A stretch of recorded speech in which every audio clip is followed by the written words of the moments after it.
Hello there, good morning. Welcome to another edition of Knocks to Nuggets. My name is Oluwayomi Ute, and it's such a joy to come your way this very beautiful Monday morning. So, we are continuing in our Building a Legacy series, and today we are talking about your dream is valid.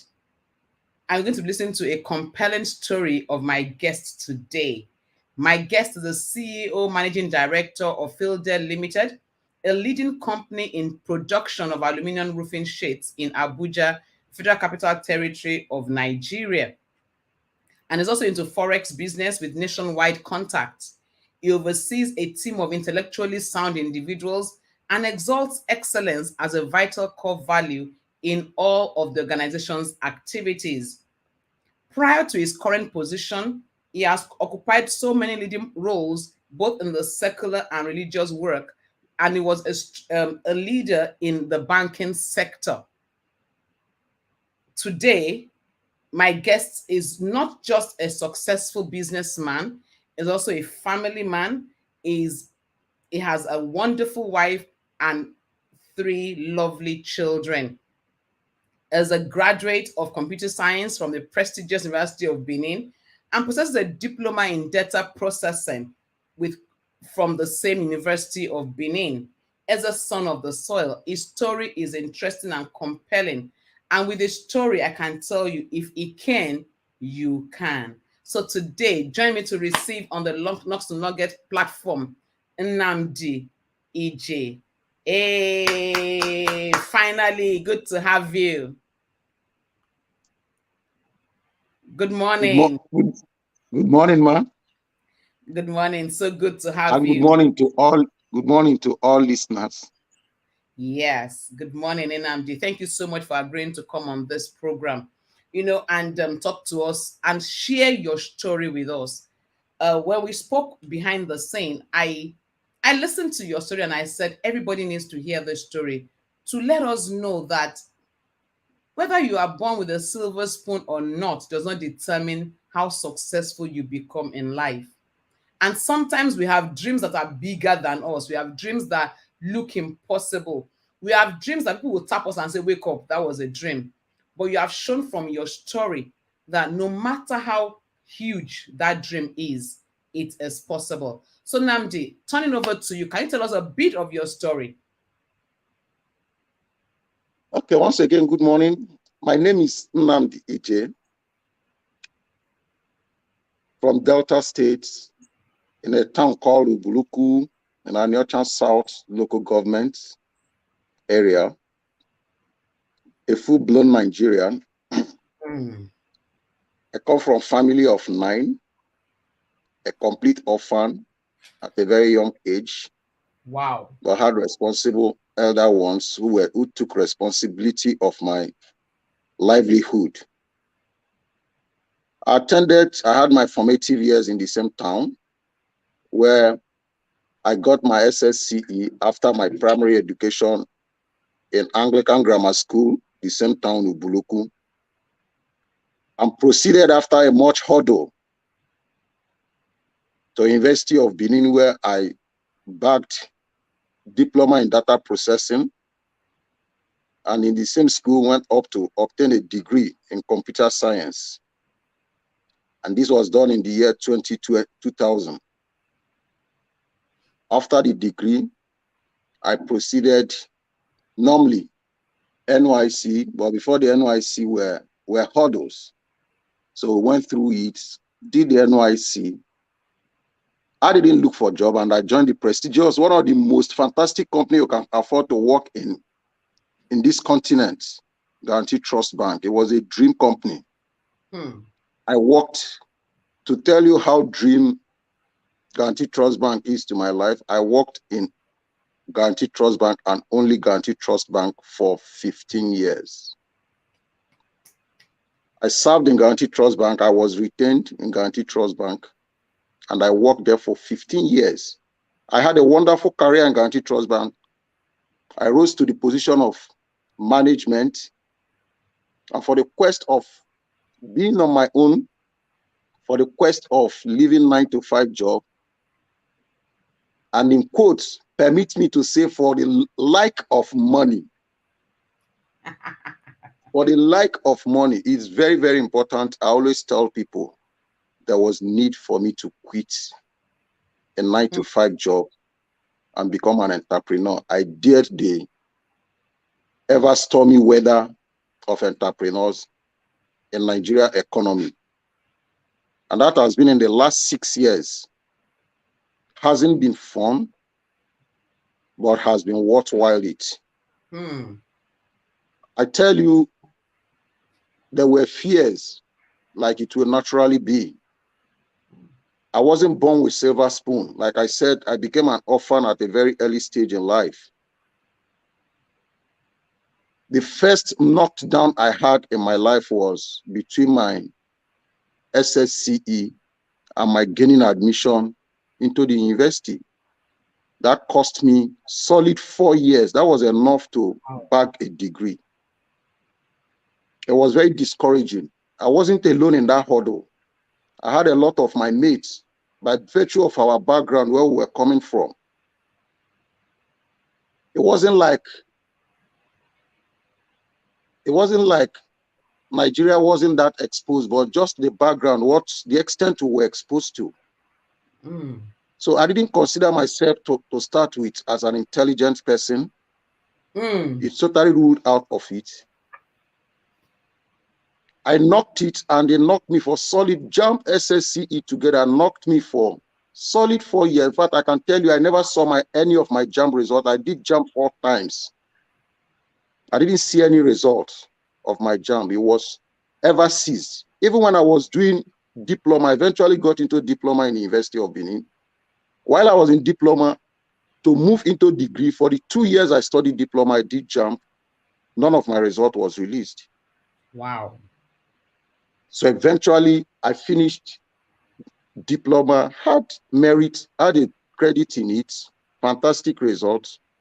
Another hurdle to move into degree, even into the same university, was a challenge. For 1 year I spent outside the university, I couldn't get the admission. Naturally, nothing to that extent is done by merit that can accommodate everybody. But after 1 year, I was able to pull through. And I went into it. First and foremost, I had already, in quotes, consider myself that, see, I didn't even know what I was going to be in life, but the driving force is that I want to make money. I share this story everywhere. I want to make money. And what does it take? Anything I can do genuinely to make money, I will. So the only formula I had then to make money was to go to school. So that was the propelling force in spite of the delays. And I had known that, okay, I was told by my elder ones, everybody on the street, that if you make a first class or a 2-1, is an automatic job employment. True. I have considered myself not very lucky. So I know that if I make anything that will push me, come out with anything that will push me into the crowd, again, I'm going to get suffered like I did between transiting from SSCE to my university studies. So all I did was I made sure I was consistent. I made sure I was disciplined just to get the best result I can afford to get on my degree. A first class, if possible. A 2-1 on the minimum. And I did this. And in a class of over 350, I was one of the best 6. Wow. I didn't know I was one of the best 6 because I didn't have the connection. Nobody thought I could be there. Even me, I didn't know I could be there until there was a call for selection of the first 5 students to go for shell test. And I was called upon. That was how I knew I was one of the first 5 students. I wasn't an influential student in any way at all. Wow. But the truth of the matter is, we didn't take that test eventually. But I had known because I've had close people with me who had worked in the bank and they were doing pretty well. So all I know is that one of the only formulas I knew then that was at my fingertips is if I work in the bank, I was going to make money. I will not be poor. Mm. So I did everything. I studied everything it takes to work in Nigerian bank. Wow. And the first answer was, make sure you make a 2-1. If you make a 2-1, any bank on the minimum, any bank will call you for an interview. And this I did. As at my 300 level, I concluded my 2-1. I knew that even if I do not wake up one day to read and go into the examination hall in my final year, I wasn't going to make less than 2-1 by my GPA at my 300 level. Again, I didn't consider myself intelligent. If I was intelligent, I would not have the delays I had moving into the University of Benin. So I always known that. And I sit back oftentimes to ask, okay, how was I able to achieve this position? And I found out there were about 3 factors that helped me. And I'm going to state it here. One is discipline. I can beat my chest that I'm a very disciplined person when I am determined to. Secondly is consistency. In all the courses I studied in university, I never had carryover for one day. I'm saying this because I wasn't considered in any way an intelligent person. It only takes intelligent people to make that kind of result. But discipline and consistency helped me to break through. Now, what am I disciplined at? What am I consistent at? For any height in life, for any vision in life I cast, I bring out what I call algorithm of success to that height. The step-by-step actions I need to take. Now, my journey into Guarantee Trust, into the banking industry, I came out from university. I had wished I had studied all banks, IBTC, name them, Intercontinental, Citizen Bank. I love them. FSB, I was looking for the highest paid. I identified them. I knew their GMAT, their pattern of GMAT question. I had studied it and I thought I knew it. Now I'm going to tell you that I wasn't brilliant. I did a test, 100% of all the banks I applied for called me for test. And I failed 98% of them. That couldn't have been from an intelligent person. I passed only 3 banks out of almost all. I did test in all of them. I passed Center Point Bank then. I passed Standard Chartered. I passed Guarantee Trust Bank. And I had my first shot in Center Point Bank. Now back to because I like money.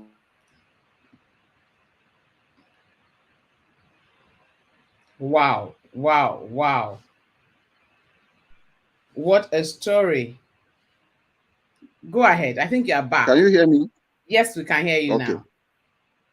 So I walked into Center Point Bank. These are the things that drive my vision. And the GM in Center Point Bank was driving a Tokumbo Mercedes Benz. And I said, no, this is not what I wish. I know I am not very intelligent. I like to take proper perspective of my life. I take real appraisal of my life at every point in time. I'm not very intelligent.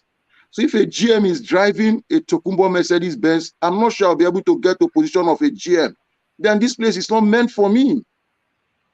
And that's how I fought and left Center Point Bank. Had a stop in Standard Chartered, it didn't work, and I moved into Guarantee Trust Bank.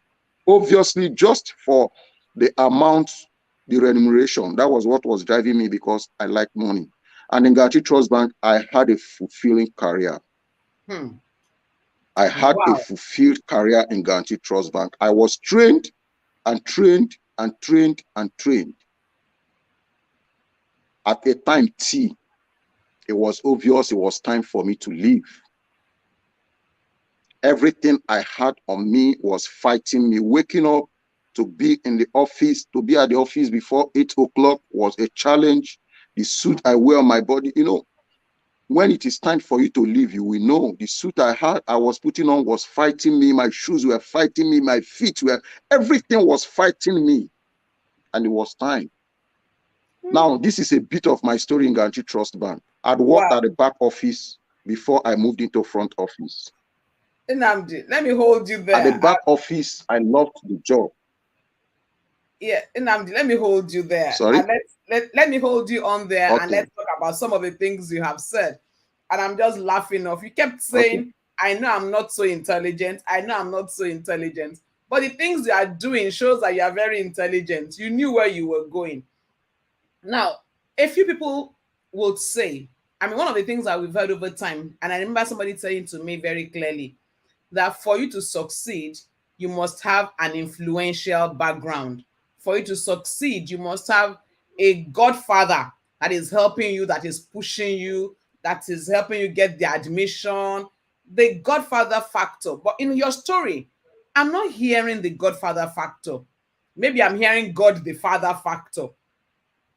Let's talk about it. Having been orphaned from a last child of the family of 9, going through school at all of this, what you said money is good and money was a propelling force. Why didn't you think about going into apprenticeship or business like most people in your age group will have done? Why did you say, look, I want to go to school? Even if I have to write the exam 4 times, I must go to school. What pushed you in that direction? Okay, I'll tell you. There's a part of my story you haven't heard. I haven't stated here. I didn't know my dad. I was less than a year when I lost him. He had a workshop. I'm a complete goldsmith. Here you see me. Every male child of my family, all my male siblings, we are all goldsmiths. We grew up, we passed through the workshop because my father had a workshop. Now, this is an interesting story about it. We were making silvers, very beautiful silvers we make. My father was a contractor to a white man, Mrs. Ogbe. That is the name after Ogbe Stadium in Benin. And when he left, we continued. I met my elder ones. That was actually the source of funds that pushed us. Now, in course of doing it, we found out something, that we were doing the entire job, but we didn't know the market. She knew the market, so she gives us order. She comes to you and she sees what you're putting on. She shows you and you like what she's showing you. And you tell her, give me 5 pieces of this. She comes back to us. The design, we make the design. We propose design, make it and send it to her, and she takes it to the customers. And the customers tell her, I need 5 pieces of this, I need 10 pieces of this. That form our order. She brings it, we do. We never had interaction with these customers. We never knew them. So we knew that, we found out that the challenge we had was because, one, we didn't have the exposure to know where these customers are. Secondly, my father didn't have the education. So we labored so much. She puts the price at her will, and what she sells it, we have no idea. Now I've come to know what the idea is, the middleman in the game. She blocked us, totally blocked us from these customers. So that became an eye-opener for the entire family, that for us to be able to take this business and make the money that was in this business, we need to go to school. It was important. So my elder ones in fact, I think I'm the least qualified in my family. Everybody has a 2nd degree except me. Probably for my like for money, I didn't want to begin to pursue because degree was not giving me money anyway at the time too. So I grew up in that workshop. If it is apprenticeship, I've passed through it. So in that process, I knew that there was a limit I could go if I'm just an apprentice who didn't go to school. So I'm a full-blown goldsmith. Wow. I can start it from the scratch and finish what you're putting on as a jewelry on your neck right now. I can. We have all the tools till tomorrow in our workshop. But it wasn't yielding the desired fund. So by the time we also got exposed there was challenge of capital to take the technology to the next level. So there was need that if we go to school, get a secular job, we'll be able to raise capital to push it the way it should be. But every day, as we were trying to raise capital, the technology was pushing very further, and the machineries were getting much more expensive. But I'll tell you something. There's nothing I do not believe anyone can achieve. The reason why we were not able as a family, I tell my elder ones, the reason why we were not able as a family to hit that goal was not because we didn't have funds. It was because we didn't have the step-by-step, the algorithm to get to where we needed to get to. You can never prosper beyond your vision. It is not possible. No one prospers beyond its vision. I probably have not been able to make the kind of money and get the kind of wealth I desire today because I have not been able to vision beyond where I am. People don't believe it, but that is the truth. Anything I have achieved in life, I have found out, like I said, that height, that mountain, once I'm able to state step by step procedure I will take to get there, I now become disciplined and consistent in following that step by step, every obstacle collapses. Wow. Thank you so Without much. exception. Without exception. Every obstacle collapses without exception. The truth is this: principles always win. That's the honest thing. If you copy people without understanding their principles, you can't get what they've gotten. But you understand the principles, then you can replicate that success. Principle always Absolutely. Win. Absolutely. You know, as we were talking, you said something that caught my attention. That if you are going to succeed in business, two things. Number one, know the job. But number two, know your market. If you don't know your market and all you know is the job, somebody else that knows the market will take all the profit and leave you with stipends. So for those of us in business, please hold that as a success tip on your fingers and don't forget it. So Nnamdi, I'm going to release you soon. Like we had agreed, we are going to continue next week. But what we'll be continuing on next week is, how did you then transit from being a career person and successful in career to a business person who is also successful? Now, the truth is this: many people succeed in careers, but the moment they cross over to being business owners, they pack up, they crumble, they are not able to hold the ace. And you're wondering, well, you were a high flyer just a few years ago in the corporate world. What happens? So next week, we're talking about how to transit from being a 9 to 5, 8 to 5 worker to being a business owner. But before we go, you succeeded in GTB. I mean, your banking career was beautiful. What kept you going, or what were the things that you kept in focus to succeed in your career? I'll tell you again, it is the like for money. I'd worked at the back office. Remember, it was money that moved me into banking. Now, when I moved into banking, this is personal. People might agree or not. But I tell people, if you want to do banking and you want to prosper, you must be at the front office, which is the marketing. I didn't know that when I was going in. So by the time I move in at the back office, people threaten you with your marketing target. So nobody wants it. Only very few percentage will go into banking and say, I'm going to do marketing. Well, actually, marketing is the real banking. People at the front office, they prosper more. They're exposed to the world. That is the banking. The rest have just come to support them. So when it is time for appraisal, they are considered first.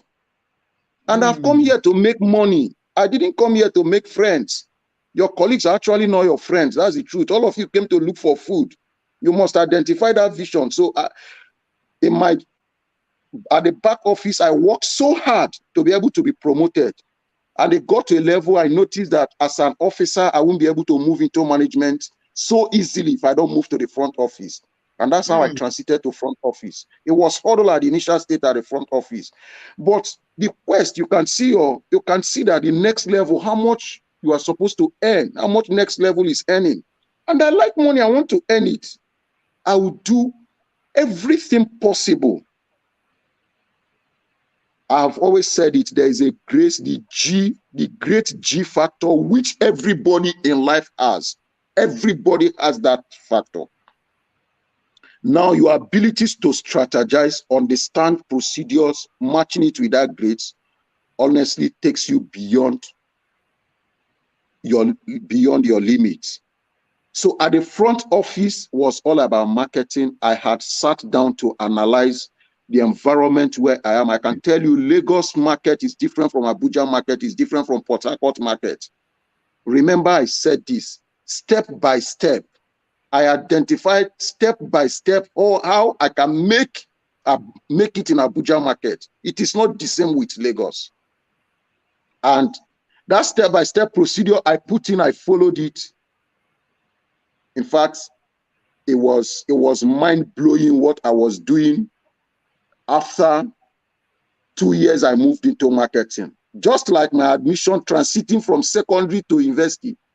Moving from back office to front office was a challenge. I tell you, people that admired me so much at the back office, that believed I was very intelligent, called me one day and told me that, Nnamdi, you are neither hot nor cold. We need to blow you out. Because I wasn't doing well at the front office when I came in.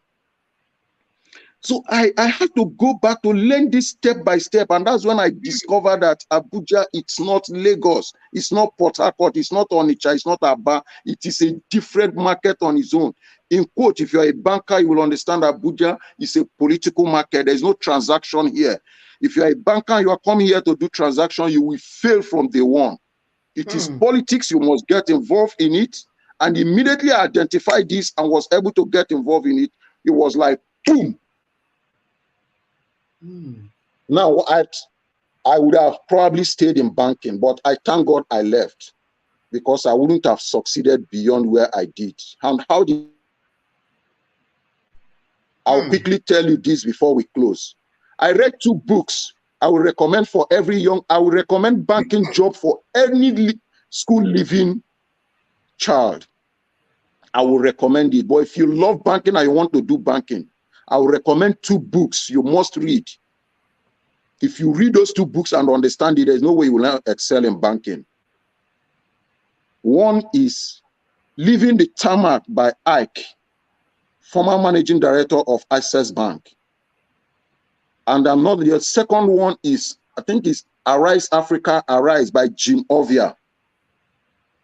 I read these 2 books after I left banking. If I'd read it before I entered banking, honestly speaking, I don't think anything would have stopped me from being a managing director of a bank today. I saw how to transit and how to move in banking industry. First and foremost, if you're going to do banking and you're going to get to the peak of that pyramid, there are units you must work in.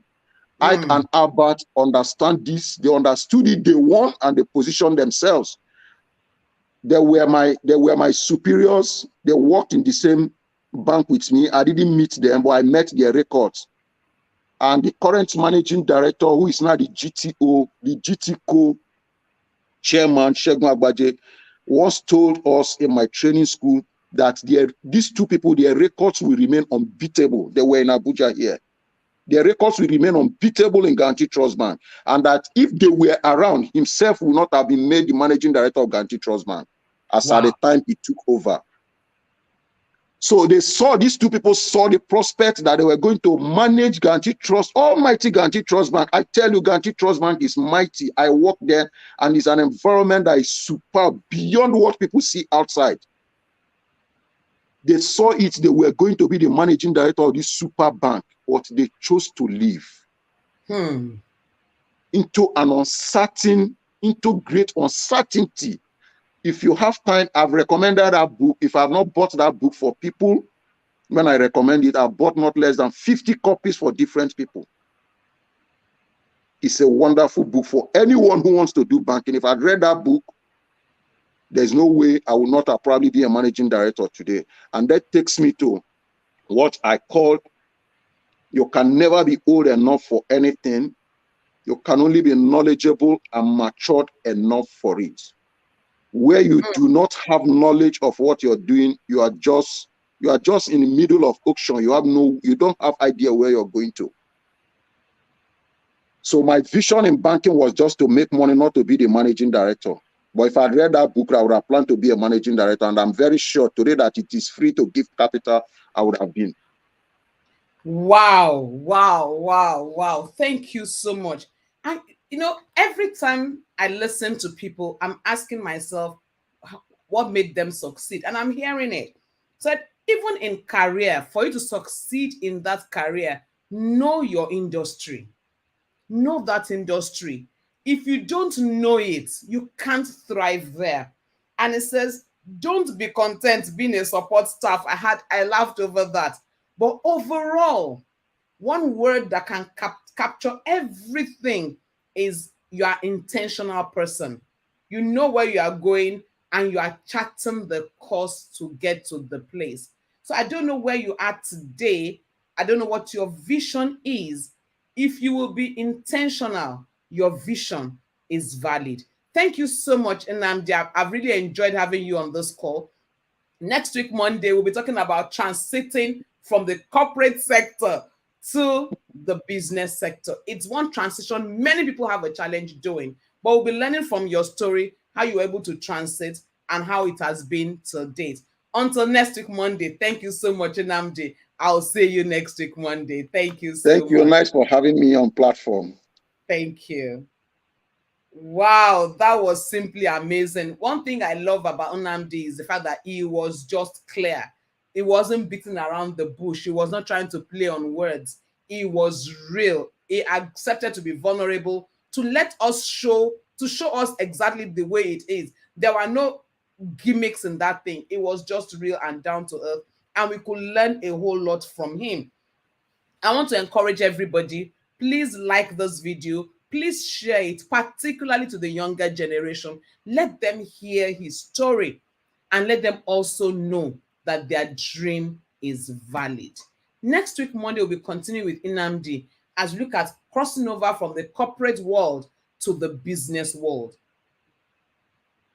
There are nuggets to pick up from how did he cross over. And I know next week Monday will be another fantastic time out with Nnamdi. So I'm appealing to you, please share this video, please like it. If you are yet to subscribe to my YouTube channel, please subscribe. Let somebody out there know that there is something called Knocks to Nuggets. And until I come your way next week Monday, please don't forget, if you can think it, you can be it, and you can have it. And always together we win. Thank you very much. Enjoy the rest of the week and bye for now.